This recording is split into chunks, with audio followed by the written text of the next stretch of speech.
svi su znali da smo mi najbolji prijatelji. Ja sam u to vreme igrao u Crvenoj zvezdi. On je došao jednom kod mene kući i rekao mojim roditeljima da treba da idu od kuće, da idu iz kuće. I moji roditelji ga nisu ozbiljno shvatili. Onda je došao drugi put sa još dvojicom i onda je pucao moje slike.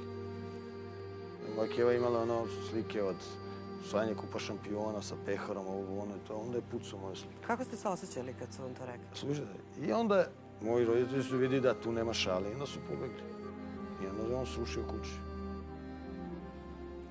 Ja sam njega vidio 2000. godine kad smo igrali protiv Hrvatske tamo u Zagrebu. I on je došao da me pozdravi i ja ga pitam ili istina, on kaže jeste, kaže, ali ja da nisam srušio tvoje kuće, mene bi ubili. Jer su svi znali da smo mi najbolji prijatelji. Ja sam trebao da dokažem kako sam ja veliki Hrvat. A ja sam to isto mogao da napravim i da su tvoji roditelji u kući isto da sruši. Ja sam došao kod tvojih roditelja da im kažem da mora da idu.